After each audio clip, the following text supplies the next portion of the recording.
إن الله وملائكته يصلون على النبي يا أيها الذين آمنوا صلوا عليه وسلموا تسليما.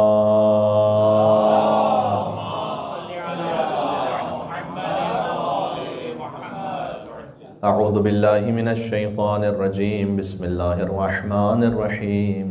لا حول ولا قوة إلا بالله العلي العظيم. حسبنا الله ونعم الوكيل، نعم المولى ونعم النصير، وبه نستعين وهو خير ناصر ومعين. وصلى الله على رسوله الكريم حبيب إله العالمين سيدنا ونبينا ومولانا بالقاسم محمد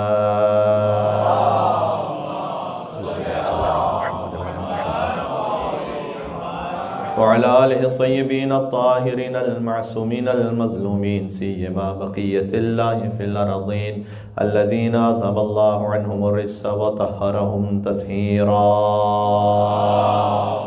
اللهم صل على محمد وآل محمد. دعاء امام زمانہ عجل اللہ تعالی فرجہ الشریف. بسم اللہ الرحمن الرحیم.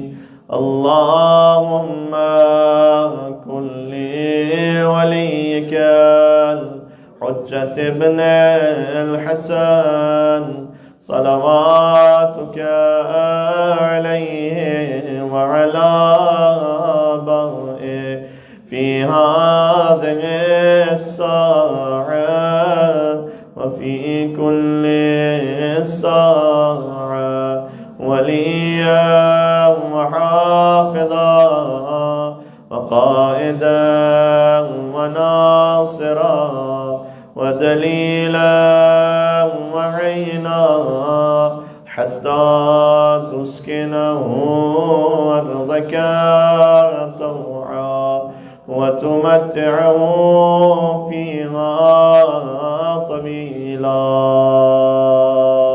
اللهم صل على عجل فرجہم. آج کی شب ایک اپورچونٹی میں اپنے لیے سمجھ رہا ہوں کہ مولا رضا علیہ السلام پر گفتگو کر لوں. وہ مولا کے جن کا نام رضا اس لیے ہے لأنہ رضا للہ فی سمائی و رضا لرسول اللہ والائمۃ بعد فی ارضہ. امام جواد نے ارشاد فرمایا میرے بابا کو رضا اس لیے کہا گیا کہ وہ آسمانوں پر اللہ کے رضا تھے اور زمین پر ائمہ علیہ السلام کی رضا تھے. تقریباً مولا کی دنیا میں آمد سے 150 سال قبل حضور مکرم نے ان کی آمد کی خبر دی اور یوں فرمایا بلکہ کہ ستدفن بضعۃ منی بارض خراسان.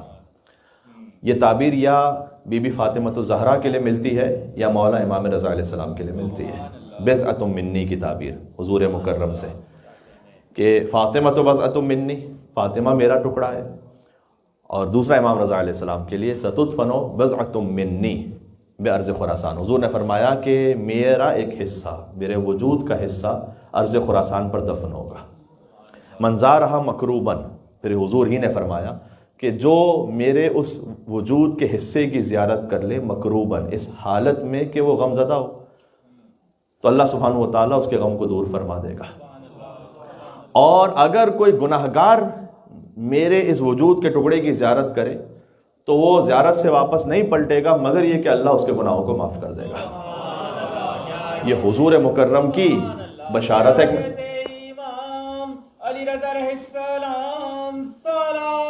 اللہم صلی علی محمد وعلی محمد. بقول علامہ طباطبائی کے کہ تمام ائمہ رحیم اور رعوف ہیں لیکن امام رضا علیہ السلام کی رحمت و رافت حصی ہے، یعنی آپ اسے خاص محسوس کرتے ہیں جب حرم مطہر امام رضا علیہ السلام میں ہوتے ہیں. وہ ایک الگ ہی شان و شوکت ہے. اسی طرح سے امام جعفر صادق علیہ السلام نے کہ جن کی شہادت شوال میں مجلس ہوئی تھی، اللہم صلی علی محمد وآل محمد. امام جعفر صادق علیہ السلام کی شہادت ہے شوال المکرم 148 ہجری. امام رضا علیہ السلام کی ولادت ہے ذوالقعدۃ الحرام 148 ہجری. یعنی امام جعفر صادق علیہ السلام کی شہادت کے چند دنوں بعد امام رضا علیہ السلام کی ولادت ہے، یعنی دادا کی شہادت کے چند دنوں بعد پوتے کی ولادت ہے۔ امام صادق علیہ السلام یہ کہتے ہوئے گئے کہ یا لیتنی ادرکت، کاش میں درک کر لیتا اپنے اس پوتے علی ابن موسیٰ الرضا کو. یعنی امام رضا علیہ السلام وہ ہیں کہ جن کی زیارت کی تمنا امام جعفر صادق علیہ السلام کے دل میں ہے. تو یہاں ایک خاص مقام امام رضا علیہ السلام کا آپ کو روایات میں نظر آئے گا. بی بی نجمہ خاتون کے جو امام رضا علیہ السلام کی والدہ ہیں ان کا نام تھا نجمہ. جو امام موسیٰ کاظم علیہ السلام کی والدہ ہیں بی بی حمیدہ خاتون، انہوں نے انہیں خرید کر ہدیہ کیا تھا امام موسیٰ کاظم علیہ السلام کو. اور پھر افریقہ سے ان کا تعلق ہے. اور امام موسیٰ کاظم علیہ السلام کی اولادیں بہت زیادہ ہیں. تو ایک امام جعفر صادق علیہ السلام کا یہ کہنا کہ کاش میں درک کر لیتا اپنے اس پوتے کو. تو امام موسیٰ کاظم علیہ السلام کی 20 اولادیں ہیں، 20 بیٹے اور 20 بیٹیاں. ان میں خاص اپنے اس پوتے کو یاد کرنا. پھر امام موسیٰ کاظم علیہ السلام کے کئی ازدواج ہیں، لیکن امام رضا علیہ السلام اور بی بی فاطمہ معصومہ قم ایک ہی ماں سے ہیں، بی بی نجمہ خاتون. ان کا نام تھا نجمہ. جب بی بی حمیدہ خاتون نے انہیں ہدیہ کیا امام موسیٰ کاظم علیہ السلام کو، تو امام موسیٰ کاظم علیہ السلام نے نام رکھا تکتم. اور جب امام رضا علیہ السلام کی ولادت ہوئی تو ان کا لقب پایا طاہرہ. لہذا بیوی کا نام نجمہ بھی ہے، تکتم بھی ہے، طاہرہ بھی ہے.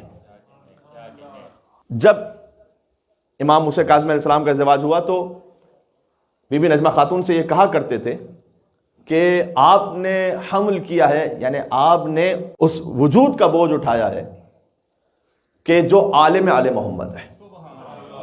آل محمد میں جو عالم ہے اسے حمل آپ نے کیا ہے. پھر فرماتے تھے کہ ہنی ان لک، مبارک ہو آپ کو اور بہت مبارک ہو. تو امام رضا علیہ السلام کی آمد سے پہلے خاص الخاص گویا آپ کو روایات میں اہتمام ملے گا. 150 سال قبل رسول اللہ صلی اللہ علیہ وسلم کہہ کر گئے. اس کے بعد مولا جعفر صادق علیہ السلام کہتے ہوئے گئے، جو مذہب جعفری جن سے منسوب ہے. تو امام رضا علیہ السلام کی آمد کے لیے خاص اہتمام ہے.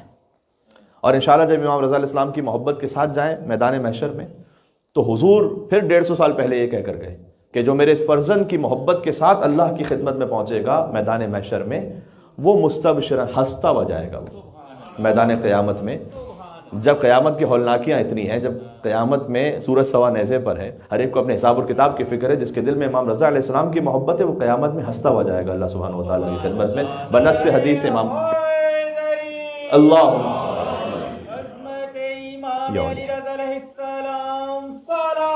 اللہم صلی علی محمد وعلی محمد.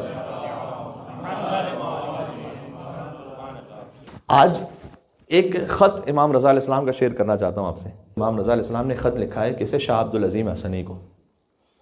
اور یہ خط شیخ مفید نے کتاب الاختصاص میں اس کو بیان کیا ہے اور بھی منابع میں موجود ہے. شاہ عبدالعظیم حسنی اس تعارف کے محتاج نہیں ہے. تہران کے قریب شہر رہ میں مدفون ہے. 4 ائمہ کا زمانہ دیکھا ہے. امام موسیٰ کاظم علیہ السلام، امام رضا علیہ السلام، امام جواد علیہ السلام، امام ہادی علیہ السلام. امام ہادی علیہ السلام انہیں انت ولی حقہ کہہ کے پکارتے تھے کہ تم ہمارے برحق ولی ہو. 4 نسلوں سے پھر امام حسن علیہ السلام کی اولاد میں امام زادے ہیں. کم از کم 100 روایتوں کے راوی ہیں. اپنے عقائد انہوں نے امام جواد علیہ السلام اور امام ہادی علیہ السلام کی خدمت میں پیش کیے تھے کہ میں صحیح عقیدے پر ہوں یا نہیں ہوں. اور اس وقت امام نے فرمایا تھا کہ انت ولینا حقہ، تم ہمارے برحق محبوں میں سے ہو. بلکہ معمولاً امام ہادی علیہ السلام انہیں ان کے نام سے نہیں پکارتے تھے بلکہ ان کی کنیت ابو القاسم سے پکارتے تھے، جو کہ احترام کی دلیل ہے، یا ابو القاسم کہہ کے پکارتے تھے. تو شاہ عبدالعظیم حسنی انہیں خط لکھا امام رضا علیہ السلام نے. اب سب سے پہلے تو یہ کہ امام کا خط کسی تک پہنچے. تو آپ مصائب میں سنتے ہیں محرم الحرام میں کہ ابا عبداللہ الحسین علیہ السلام نے خط لکھا تھا حبیب ابن مظاہر کو، رجل الفقیہ کہہ کر. تو یہ بھی فقیہ ہیں، ان کو خط لکھا ہے امام رضا علیہ السلام نے. اور اس خط میں ایک مرتبہ ہوتا ہے کہ خط میں کوئی خصوصی بات کی جائے، اور ایک مرتبہ یہ ہے کہ نہیں ایک عام نصیحت کی جائے. تو باقاعدہ امام رضا علیہ السلام نے کہا کہ میرے چاہنے والوں کو یہ جو میں لکھ رہا ہوں یہ پہنچاؤ. اس کا مطلب یہ ہے کہ اس خط کا تعلق فقط اب شاہ عبدالعظیم حسنی سے نہیں ہے بلکہ ہم سب سے. وہ خط میں آپ کی خدمت میں پڑھتا ہوں، اس کے بارے میں کچھ گزارشات عرض کریں گے کہ صفحہ نمبر 247 پر ہے ویسے یہ کتاب الاختصاص شیخ مفید. یا عبدالعظیم، یہاں امام علیہ السلام نے نام سے اس خط کا آغاز کیا. امام رضا علیہ السلام خط لکھ رہے ہیں کہ اے عبدالعظیم ابلغ انی اولیائی السلام، سب سے پہلے تو میرے چاہنے والوں کو میرا سلام پہنچانا. یہ خط امام کا آج تک یہ تحریر جاری و ساری ہے. آپ تو امام رضا علیہ السلام پر درود و سلام بھیج رہے ہیں، امام رضا علیہ السلام بھی آپ پر سلام بھیج رہے ہیں۔ سبحان اللہ۔ اللہم صلی علی محمد وعلی محمد۔ اس خط کا اگر آپ کو عنوان دینا چاہیں تو عنوان یہ ہے کہ ایکسپیکٹیشنز آف امام رضا علیہ السلام فرام ہز بلیور، کیا توقع ہے امام رضا علیہ السلام کو ان کے محب سے۔ وَقُلْ لَهُمْ، پھر امام نے کہا کہ میرا سلام پہنچانا میرے اولیاء کو، یعنی میرے محبین کو، موالیوں کو۔ وَقُلْ لَهُمْ، اور ان سے یہ کہنا، یہ اس بات کی دلیل ہے کہ یہ خط فقط مخصوص نہیں ہے شاہ عبدالعظیم سے، امام نے کہا ان سے کہنا میری جانب سے۔ لا يجعلوا للشیطان علی انفسہم سبیلا، سب سے پہلے تو اپنے نفس میں شیطان کو راہ نہ دیں، یہ پہلی نصیحت ہے امام رضا علیہ السلام کی۔ اس لیے کہ شیطان کو اگر راہ دی آپ یا میں نے، تو پھر ایک مرتبہ جب شیطان کو راہ مل جاتی ہے تو اس کے بعد پھر جو مومن کا قلب اور اس کا نفس ہے اس کی آماجگاہ ہو جاتی ہے۔ اب شیطان کو راہ ملتی کیسے؟ کسی کی نگاہوں سے شیطان کو راہ مل جاتی ہے، کسی کی زبان سے شیطان کو راہ مل جاتی ہے۔ ہر ایک انسان کے اندر کہیں نہ کہیں کوئی ایک کمزوری ہوتی ہے۔ اللہ تعالیٰ نے کہا ہر انسان اپنے آپ کو بہتر جانتا ہے، میں آپ کو نہیں جانتا، آپ مجھے نہیں جانتے، لیکن ہر انسان اپنے آپ کو بہتر جانتا ہے۔ ہمارے استاد محترم کے قوم میں بہت خوبصورت جملہ تھا، کہتے تھے کہ ہم بت شکن کے ماننے والے ہیں نا، مولا علی ابن ابی طالب علیہ السلام کے ماننے والے ہیں۔ کبھی کبھی ہمارے اندر بھی کوئی نہ کوئی بت ہوتا ہے۔ اب وہ جو بت ہے نا، وہ کوئی باہر سے آ کے نہیں توڑ سکتا، آپ کے اندر کا بت آپ نے خود توڑنا ہے، کیونکہ کوئی اور اس بت کو جانتا ہی نہیں ہے۔ مثال کے طور پر آپ نہیں جانتے کہ میرے اندر کون سا ایسا بت بنا ہوا ہے، کون سا ایسا ویک پوائنٹ ہے، آپ نہیں جانتے، وہ میں جانتا ہوں، اسے میں نے خود توڑنا ہے، آپ نے خود توڑنا ہے اسے، جو آپ کے اندر کا شیطان ہے۔ تو سب سے پہلے امام رضا علیہ السلام نے پہلی نصیحت کی شاہ عبدالعظیم کو کہ ہمارے ماننے والوں کو یہ کہنا کہ دیکھو شیطان کو اپنی زندگی میں کوئی سبیل نہ دیں، راہ نہ دیں۔ وَمُرْهُمْ، اور انہیں حکم دینا، الصدق فی الحدیث واداء الامانہ، کہ دیکھو کچھ ہو جائے، بولنا سچ اور امانت کو ادا کرنا۔ سبحان اللہ۔ میں آپ کے سامنے ایک روایت ایک مومن کے گھر کی مجلس میں پڑھ چکا ہوں کہ جہاں امام نے ارشاد فرمایا کہ اگر تم چاہتے ہو کہ تمہاری تجارت میں دوسروں کا مال بھی شامل ہو جائے تو سچ بولو اور امانت کو ادا کرو۔ فقط تم اپنے مال سے تجارت نہیں کرو گے، دوسروں کا مال بھی تمہارا بن جائے گا، یعنی کیپٹل تمہارا اس طرح سے بڑھ جائے گا۔ امام علیہ السلام یہ کہنا چاہتے ہیں اگر تم نے سچ بولا، امانت کو وقت پہ ادا کیا، تو یہ تو ایک ایسا اصول ہے۔ سبحان اللہ۔ وَمُرْهُمْ بِالسُّكُوتِ وَتَرْكِ الْجِدَالِ، امام علیہ السلام کی ایک ہدایت پر عمل ہو جائے، میرے خیال میں 80% کمیونٹی کے مسئلے حل ہو جائیں، اور فیملیز کے مسئلے حل ہو جائیں، آپس کی جو ناچاکیاں وہ ختم ہو جائیں۔ وَمُرْهُمْ، اور انہیں حکم دینا بِالسُّكُوتِ، کہ خاموش رہنا سیکھیں، خاموش رہیں۔ ہر وقت بولنا عبادت نہیں ہوتا، کبھی خاموش رہنا بھی عبادت ہوتا ہے۔ بات ہو رہی؟ سبحان اللہ۔ اللہم صلی علی محمد وعلی محمد۔ خاموش رہیں۔ وہ چھوٹا سا شگوفہ ہے یا کیا پتہ نہیں، کافی معروف ہوا کہ جب ایک خاتون پہنچی کسی حکیم صاحب کے پاس کہ بہت زیادہ میرے اور شوہر کے درمیان اختلافات ہوتے ہیں تو کوئی وظیفہ بتلائیے، تو انہوں نے ایک قیمتی پتھر کا، میں نے اس پہ دم کیا ہوا ہے، جب بھی کہیں کوئی تکرار ہونا شروع ہو تو اسے اپنے منہ میں رکھ لینا، حل ہو جائے گا معاملہ۔ اور اس کے بعد انہوں نے یہ پریکٹس شروع کر دی، تو ایک ہی ہفتے میں بہت ہی بہتر ہو گئے حالات۔ تو وہ تشریف لائیں اور انہوں نے کہا کہ آپ نے کیا دم کر کے پڑھا تھا کہ ہم بھی کسی پتھر پہ دم کر کے پڑھیں؟ تو انہوں نے کہا کہ ہم نے دم کر کے کچھ پڑھا نہیں تھا، بلکہ اس پتھر کو دیا تھا تاکہ آپ کچھ نہ پڑھ لیں سامنے سے، یعنی آپ کچھ نہ بول دیں۔ اب یہ ہے خیر خاتون کے حوالے سے میں نے کہا کہ لطیفہ مشہور ہے، لیکن یہ ہر طرف سے کئی دفعہ خاموش رہنا، ایک دفعہ کا خاموش رہ جانا آپ کو کئی مہینوں کے جدال سے بچا لیتا ہے۔ یہ ہے شیطان کو سبیل نہ دینا، شیطان کو راستہ نہ دینا۔ اور یہ بسا اوقات اولاد اور والدین ان کے درمیان کا بھی معاملہ ہے، یعنی یہ اولاد کی ذمہ داری کے حوالے سے میں کہہ رہا ہوں۔ کبھی ہو سکتا ہے کہ آپ کے والدین آپ سے کچھ ایسا کہہ دیں، آپ سمجھ رہے ہیں کہ وہ شاید ناسمجھی کی وجہ سے کہہ رہے ہیں، میں نے دنیا دیکھی ہوئی ہے، میں اس وقت میں مثلا ماڈرن ہوں، مجھے پتہ ہے دنیا کے حالات کیا ہیں یا زندگی کیسے گزارنی چاہیے. اور اگر وہ کوئی آپ سے سخت بات کہہ بھی دیتے ہیں، وَاخْفِضْ لَهُمَا جَنَاحَ الذُّلِّ، تو ذلت کے ساتھ اپنے کندھوں کو جھکا دو اور خاموش ہو جاؤ. یہ قرآن کا حکم ہے. اللہ جانے کہ ایک مرتبہ کا صبر آپ کو اللہ تعالیٰ دنیا میں کہاں کہاں اس کا اجر کامیابی کی صورت میں عطا کرتے ہیں. وَتَرْكِ الْجِدَالِ، فرمایا جدال، جنگ و جدال سے بچ جانا.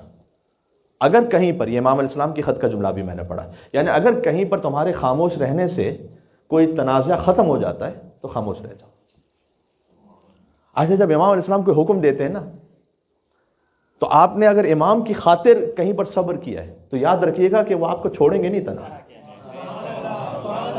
عظمت امام رضا علیہ السلام پر یہاں سے وہاں تک مل کے صلوات بھیجتے محمد والے محمد صلی اللہ علیہ محمد والے محمد.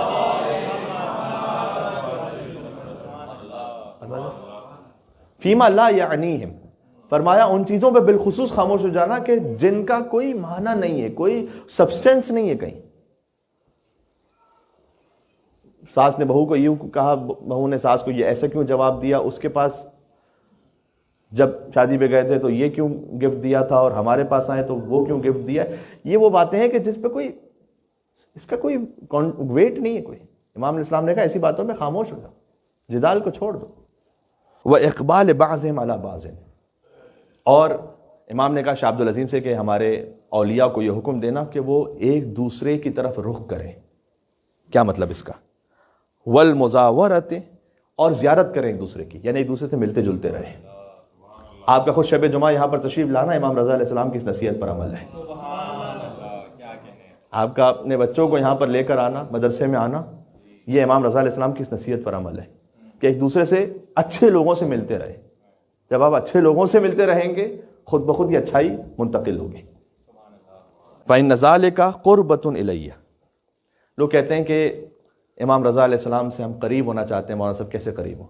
زری پہ جاتے ہیں تو فرض کیجئے کہ زری پہ بوسہ نہ دے پائیں تو دل میں ایک خیال آتا ہے کہ ہم زیارت کے لائیں لیکن زری پہ بوسہ نہیں دے پائیں. تو یقیناً آپ کو جب موقع ملے تو زری پہ بوسہ دیجئے، لیکن بوسہ دینا جو ہے وہ زیارت کا لازمی حصہ نہیں ہے. آپ حرم امام رضا علیہ السلام میں پہنچے زیارت کی نیت سے تو یہ زیارت ہے. جب قریب ہونا چاہتے ہیں نا امام رضا علیہ السلام سے تو یہ ہزاروں کلومیٹر دور رہ کر بھی قریب ہو سکتا ہے. امام علیہ السلام نے کہا کہ اگر ہمارے چاہنے والے ایک دوسرے کی طرف رخ کریں اور زیارت کریں ایک دوسرے کی، فَإِنَّ ذَلِكَ قُرْبَةٌ إِلَيَّ، یہ ان کا ایک دوسرے سے ملنا میری قربت کا سبب ہے. سبحان اللہ. یا علی،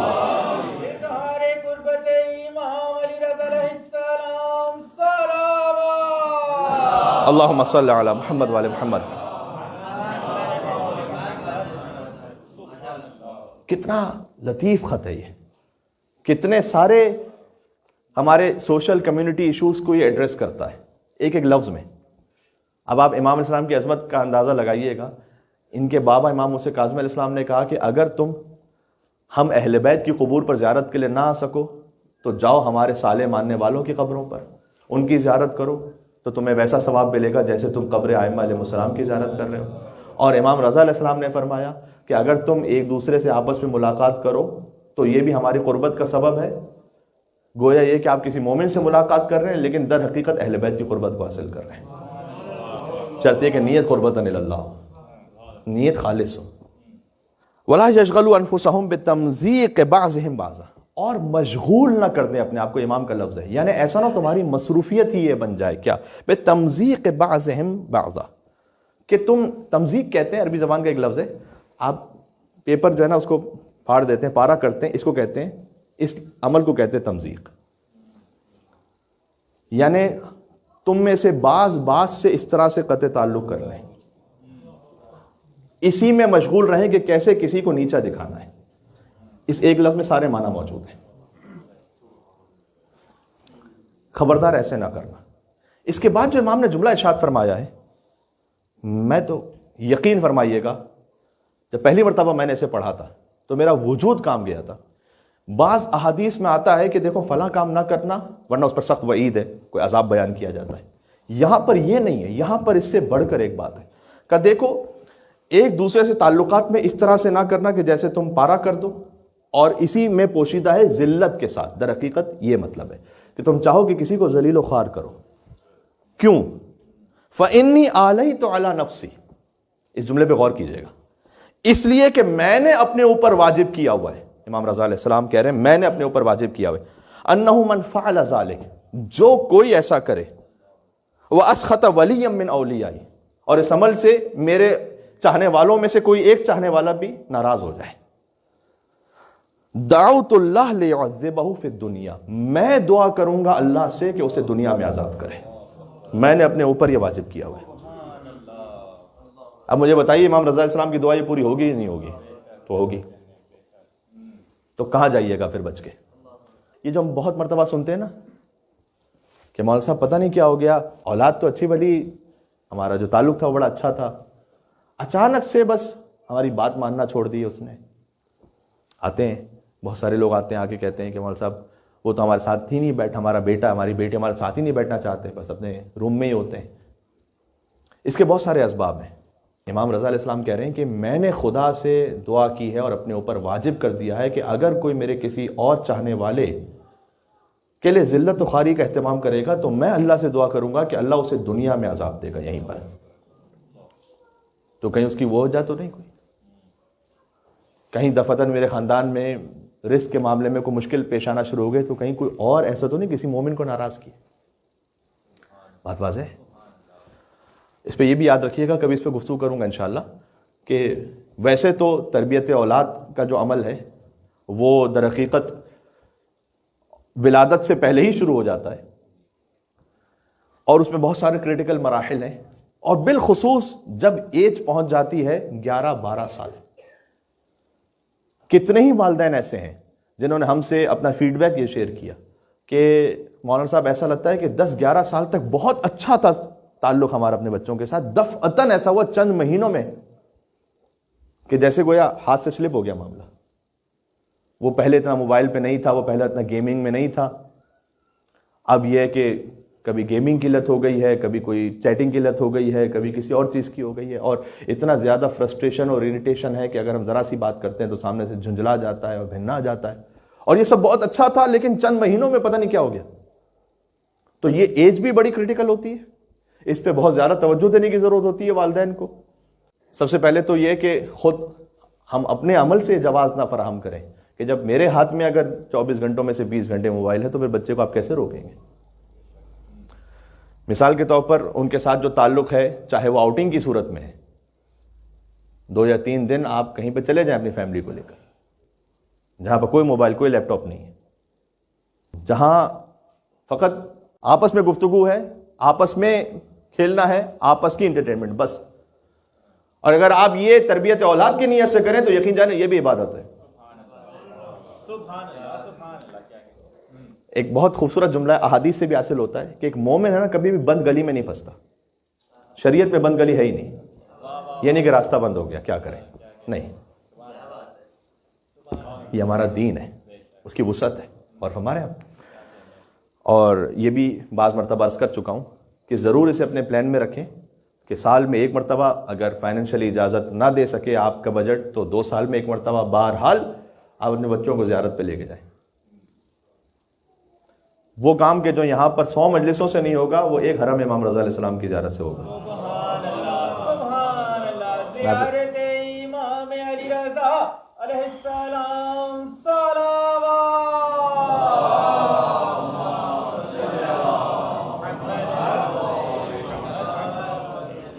بات تقریباً ختم ہو رہی ہے۔ اشد العذاب، امام نے کہا میں نے اپنے اوپر یہ واجب کیا کہ میں خدا سے دعا کروں گا کہ ہمارا اگر کوئی چاہنے والا کسی اور سے اس طرح سے ناراض ہوا ہے کہ اس نے قطع تعلق کیا ہے اور اسے ذلیل و رسوا کرنے کی کوشش کی ہے تو اسے دنیا میں اللہ عذاب دے۔ اشد العذاب، یہ آگے جملہ ہے، شدید ترین عذاب۔ وَكَانَ فِي الْآخِرَةِ مِنَ الْخَاسِرِينَ، اور آخرت میں خسارہ اٹھانے والوں میں سے ہو جائے۔ اور اس کے بعد امام علیہ السلام نے فرمایا کہ اللہ سبحانہ و تعالیٰ ایسے شخص کو معاف نہیں کرے گا حتیٰ یرجع عنہ، یہاں تک کہ پھر وہ رجوع کر لے، اگر توبہ کر لے تو اللہ معاف کرے گا۔ وَإِلَّا، اگر توبہ نہ کرے تو کیا ہوگا؟ یہ امام کے خط کا آخری جملہ ہے۔ وَإِلَّا نُوزِعَ رُوحُ الْإِيمَانِ عَنْ قَلْبِهِ، اللہ روح ایمان اس کے قلب سے نکال لے گا۔ سمجھ رہا ہے کہ مومن ہے، بھی مومن ہے نہیں. وَخَرَجَ عَنْ وِلَایَتِهِ، ہماری ولایت سے خارج ہو گیا. وَلَمْ يَكُنْ لَهُ نَصِيبٌ فِي وِلَایَتِنَا، ہماری ولایت کا کوئی ذرہ برابر بھی نصیب ہے ہی نہیں اس کی زندگی میں. وَأَعُوذُ بِاللَّهِ مِنْ ذَلِكَ، اور میں پناہ چاہتا ہوں اللہ سبحانہ و تعالیٰ کی بارگاہ میں ایسے انسان سے اور ایسے شخص سے اور ایسے عمل سے. جانیں یہ سیلف ایکسپلینیٹری، ایسے کچھ بیان کرنے کی اس میں وضاحت کی ضرورت نہیں. آپ امام رضا علیہ السلام سے محبت کرنے والے ہیں، امام رضا علیہ السلام کا خط خود آپ کے دل میں پہنچ رہا ہے. میں تو فقط ایک ریسائٹر کی حد میں فقط ریسائٹیشن کر رہا ہوں، فقط بس. آپ کے سامنے 3 آیتیں سناتا ہوں، بات ختم کرتا ہوں. سورہ احزاب آیت نمبر 56، 57، 58، میرے ساتھ چلیے گا. اس میں سے پہلی آیت وہ ہے جو سب کو یاد ہے. بسم اللہ الرحمن الرحیم. ان اللہ وملائکتہ یصلون علی النبی یا ایھا الذین آمنوا صلوا علیہ وسلموا تسلیما اللہم صل علی محمد وعلی محمد.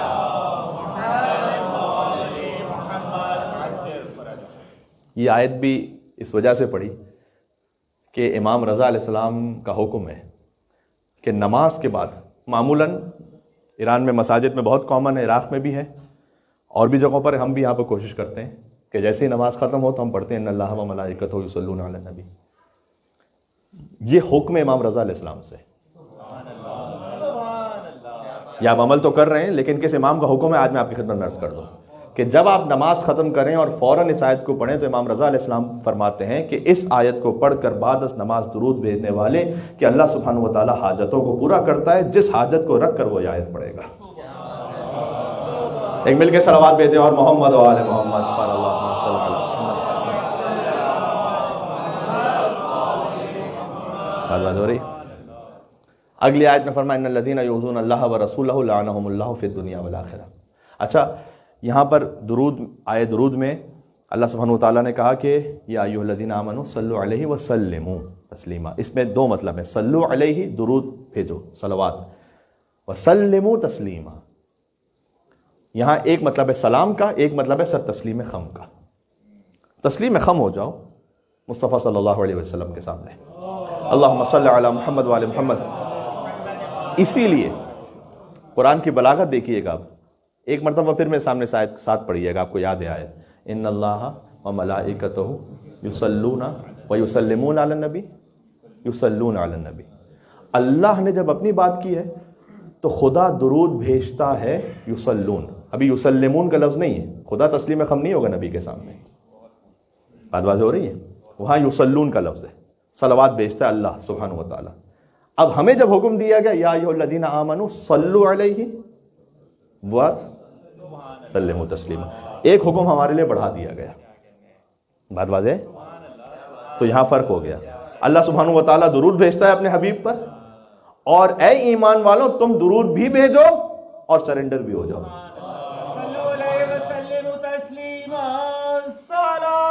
اللہم صل علی محمد وعلی محمد.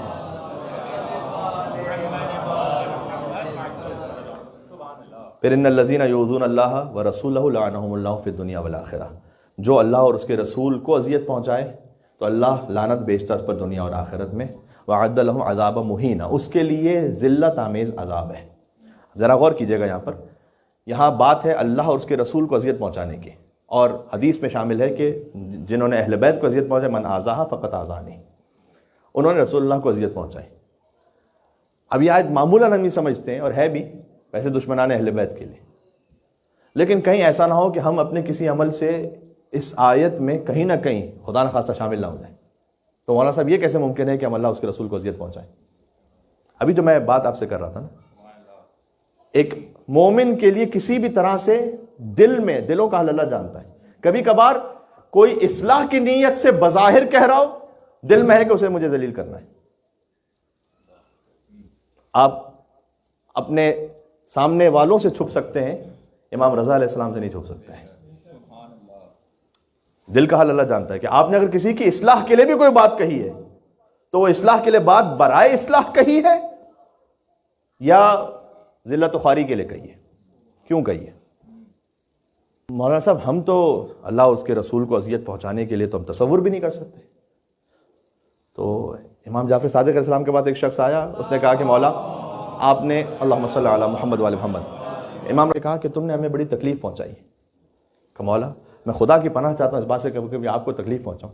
امام نے کہا کہ جوفہ جہاں سے احرام باندھتے ہیں حج، وہاں پر تم تھے اور ہمارا چاہنے والا ایک تھا، اور اس نے تمہارے پاس سواری تھی، اس نے چاہا کہ تم سے ریکویسٹ کی کہ کیا میں تمہاری سواری پر ساتھ آ سکتا ہوں. تمہارے لیے امکان بھی تھا کہ اسے ساتھ بٹھاؤ، اور تم نے اسے دھتکار کے منع کر دیا.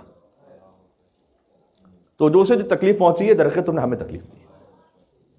حق اہل بیت کو ادا نہ کرنا بھی اہل بیت کے لیے اذیت دینا ہے. آپ پر خمس واجب ہے، آپ جان بوجھ کے ادا نہ کریں. حق اہل بیت کو غصب کرنا ہے، یہ اہل بیت علیہ السلام کو اذیت دینا ہے.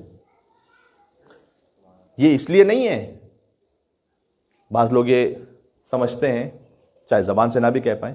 امام رضا علیہ السلام کے زمانے میں بھی تھا، چونکہ بعد امام رضا علیہ السلام پر ہو رہی ہے. تو ایک شخص آیا امام رضا علیہ السلام کی خدمت میں، کچھ ہدیہ دیا، کچھ تحفے دیے. شاید نہیں معلوم، اس میں بظاہر لکھا ہوا نہیں ہے کہ امام کے لیے جو خمس تھا وہ امام کا حق تھا یا کوئی اور شاید تھی جو دے رہا تھا امام کو. اس نے فی نفس ہی کا لفظ ہے، اپنے دل میں سوچا کہ اگر ہم یہ نہ دیں تو کیسے معاملہ چلے گا.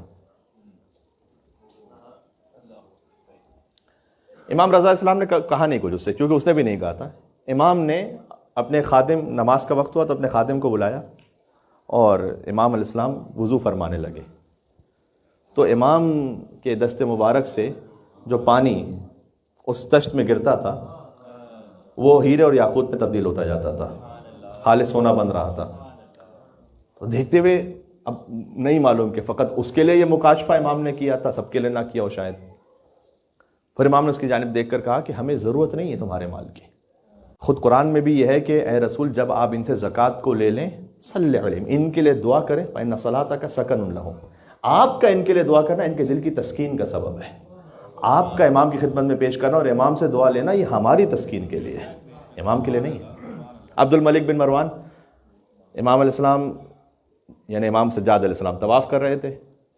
تو عبد الملک بن مروان نے ایک مرتبہ امام کے پاس آ کر کہا کہ وہ یزید نے آپ کے بابا کو قتل کیا تو آپ نے ہم سے بھی تعلق نہیں رکھا ہوا، تو ہم تو وہ نہیں ہیں. امام نے کہا کہ یزید اپنے انجام تک پہنچ گیا، اور جو کوئی حجت خدا کے ساتھ یہ کرے وہ اپنے انجام تک پہنچے گا.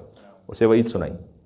تو اس نے کہا کہ ہمارے پاس آخرت تو کچھ نہیں ہے لیکن دنیا ہے، کیوں نہیں آتے اب ہمارے پاس.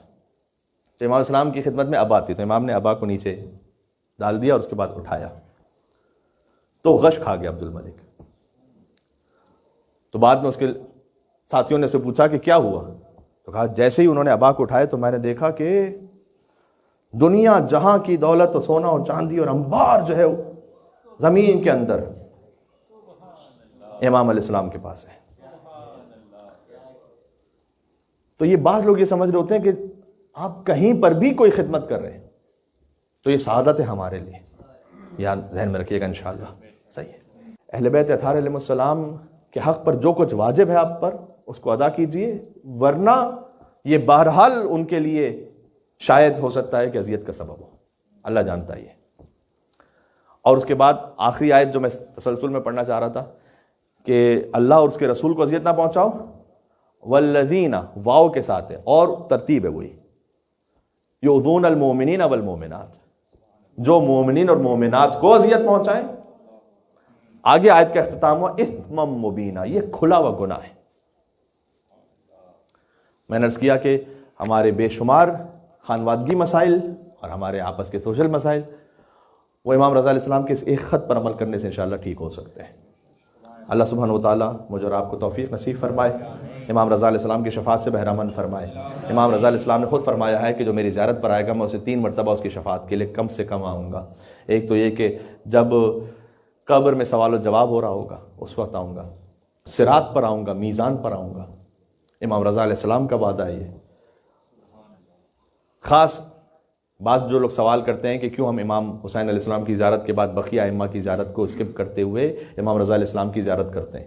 تو آپ کیجیے، تمام ائمہ علیہ السلام کو درود و سلام بھیجیے، اور بعض جگہوں پہ بھیجا بھی جاتا ہے. لیکن امام رضا علیہ السلام کی زیارت خاص اس لیے کی جاتی ہے کہ امام کی زیارت کے لیے جو خوشخبریاں دی گئی ہیں وہ میں نہیں کہہ سکتا بقیہ ائمہ کے لیے، کیا میری جرت کہ میں کو کہہ سکوں، لیکن آپ کو روایات میں خاص امام رضا علیہ السلام کے لیے نظر آتا ہے.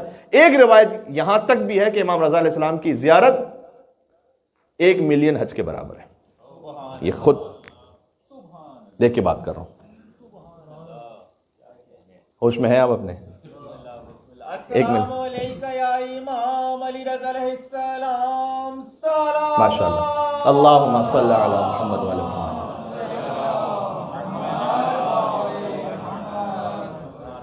جب مرکز عصمت کی جانب سے کوئی ایسی بات ہو تو پھر امام ہی جانتے ہیں کسی کے کیا مسئلے آتے ہیں. 1 ملین حج.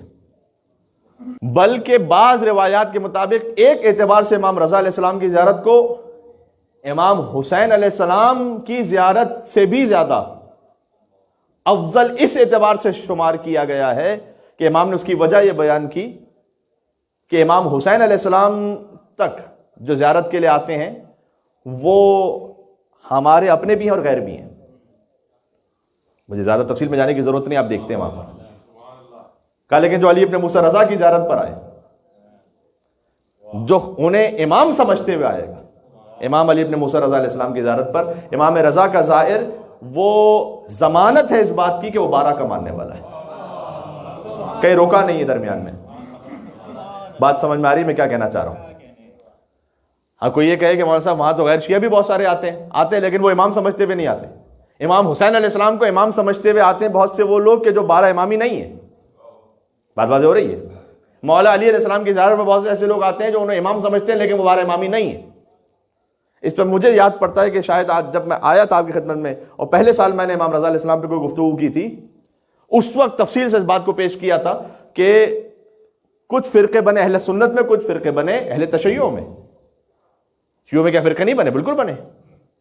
حتیٰ یہ کہ کیسانیہ فرقہ بنا اور محمد حنفیہ کو بھی امام ماننے والے بن گئے, حضرت مختار کو امام ماننے والے بن گئے. زیدیہ تو بہت ہی زیادہ مشہور ہے. شش امام شیعہ بنے, اسماعیلی بنے ہیں, بوہری بنے ہیں, واقفیہ جنہوں نے کہا کہ 7ویں امام کے بعد امامت رک گئی ہے. ان میں سے ایک 7ویں امام کا جو وکیل تھا اس کے پاس ہزاروں درہم تھے, تو اگر وہ تسلیم کر لیتا کہ امام موسیٰ کاظم علیہ السلام کی شہادت ہوئی ہے تو سب کو دینا پڑتا ہے امام رضا علیہ السلام کو. دیکھیں ایمان بہک گیا. انہوں نے کہا امامت ہی رک گئی ہے, امامت وقف ہو گئی, سٹاپ ہو گئی امامت. امام موسیٰ کاظم علیہ السلام کی تو شہادت ہی نہیں ہوئی. تو مولا علی کو ماننے والے ضروری نہیں ہے کہ وہ آخر تک ماننے والے ہوں, 12ویں امام تک.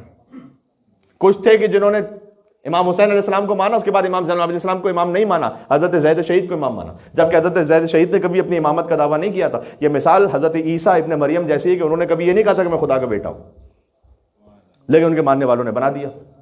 بعض لوگ تھے جو امام محمد باقر علیہ السلام تک آئے, امام جعفر صادق علیہ السلام تک آئے, لیکن نہیں مانا امام موسیٰ کاظم علیہ السلام کو. وہ تو بہت ہی مشہور ہے. اور امام موسیٰ کاظم علیہ السلام کو بھی ماننے والے بعض تھے کہ جو امام رضا علیہ السلام کو ماننے والے نہیں بنے, لیکن جس نے امام رضا علیہ السلام کو امام مانا اس نے 12ویں تک مانا. امام رضا علیہ السلام کے جشن میں آنے والا اس بات کو بتلا رہا ہوتا ہے کہ میں 12 امامی شیعہ ہوں.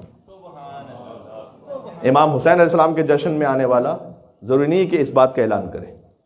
بات واضح ہے؟ تو یہ خاص امتیازات ہوتے ہیں ہر امام کے.